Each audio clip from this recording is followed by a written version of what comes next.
You now why our government is creating so many bogus news stories.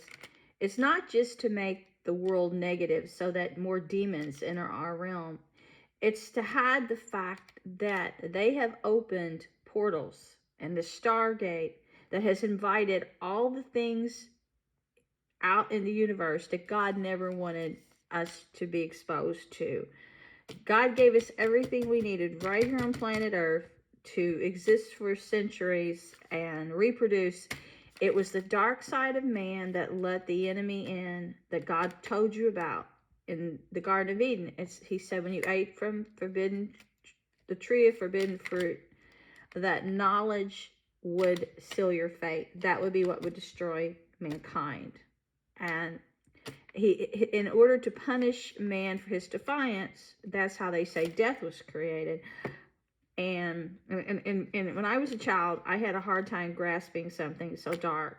It made me afraid. You know, I go to church and they talk about hell and brimstone. I got so traumatized because I had such they say I have a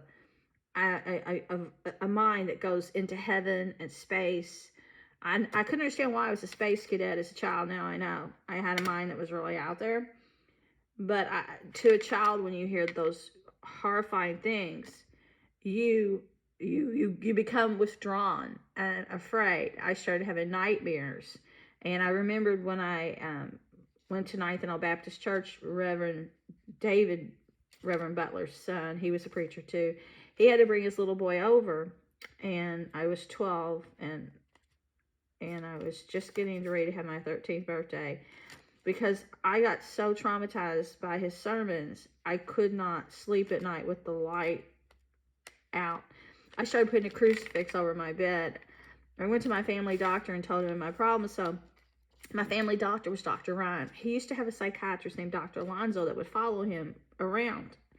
And it was very creepy, but he said, well, I'll let you talk to my doctor, Dr. Alonzo. And I went to him one time, and he had me do a lot of drawings and stuff. He said, you have extremely overactive imagination. He didn't think I had anything else like bipolar depression.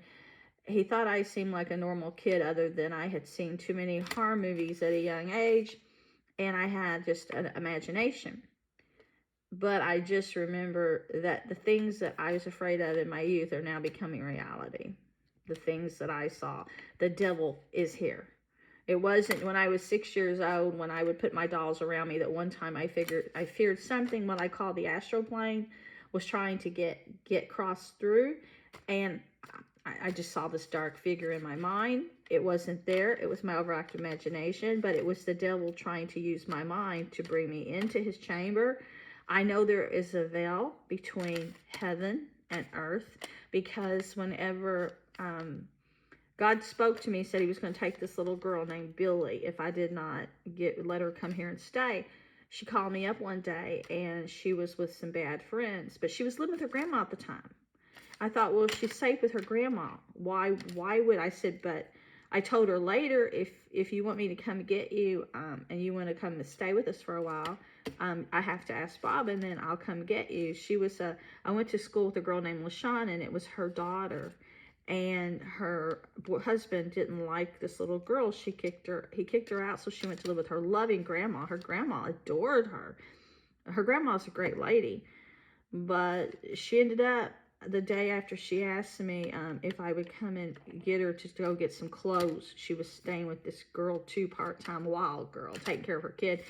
If I'd come and get her, pick her up and take her downtown to get her some clothes so she could go out at night. And she called me at the spur of the moment, and I told her at first I would, and I called her back and said, I don't know anything about this girl you're going out with. I want to see you go back to your grandma's house. I don't know if it's wise for me to come and get you some clothes to go out with her tonight and party. If she's not good for you to be around, I said, go back to your grandma.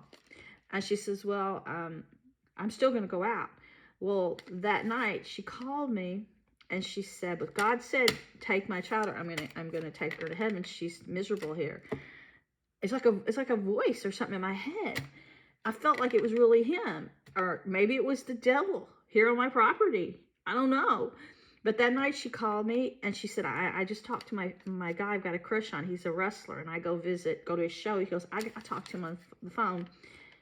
Or was it what she told me about the wrestler? Or something. She was talking about him. Maybe that was, she was getting ready to talk to him, I think. But she said she was in love with him. And that Chris Rock, she said, had let her get in his limousine when he was in town with her friend after they left a concert and taken him for a ride. So I don't know what it was. She said she was going to call him, that she'd been to his wrestling match and that she's in love with him. And she talked to me on the phone and she said that.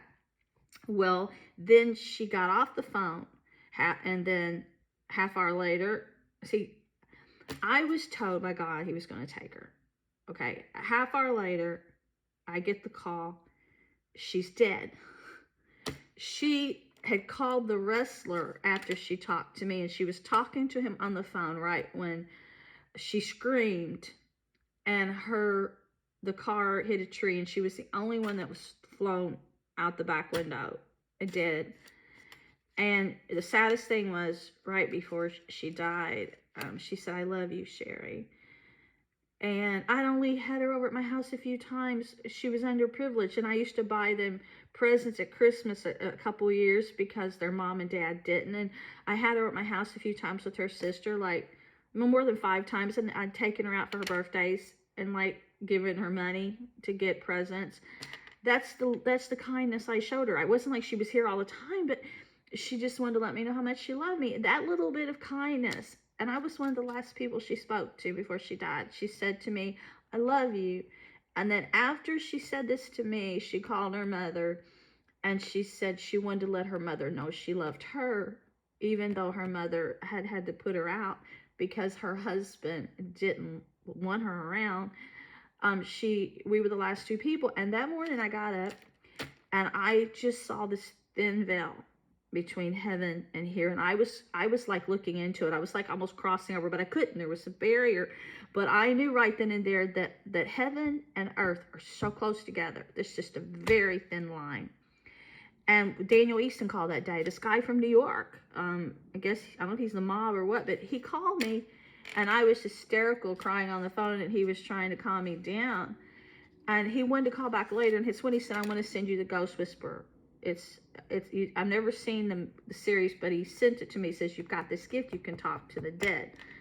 And then I went to a psychic fair that day, begging and pleading with people to tell me if she was okay. There happened to be one going on in town at the Executive Inn Hotel.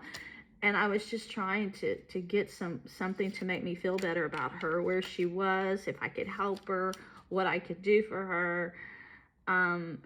But so the reason I'm telling this story is because they're trying to raise hell in this dimension. And I know all along they said Disney's now doing art of me with me in space. They said I really was visiting heaven in my mind. I really was going to the higher realm, and that this beast even communicates. And they say, you've taken us to places we've never seen before in your mind. You don't stop now. We want to get into heaven. They want to get into heaven to destroy heaven. The beast wants to get into a place. They say he's cast out of heaven, but yet if he and they were using me for my visions, it goes to show you he wasn't really cast out of heaven, because I don't think God would have created something so horrible.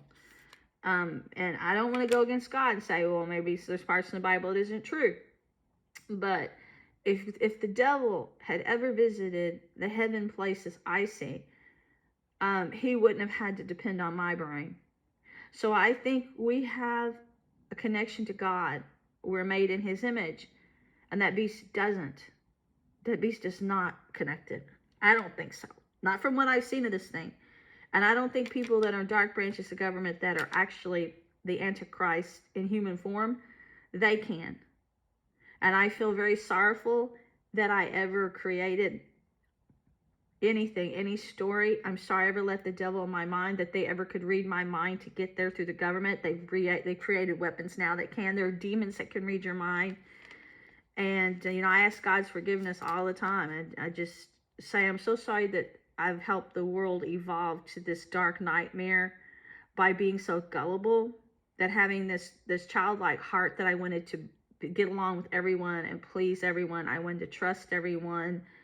and I wanted to just share everything, things that God doesn't want us to share. You know, there's sacred chambers in our minds and bodies that are just between us and God. And whenever I was, and I was stupid to open doors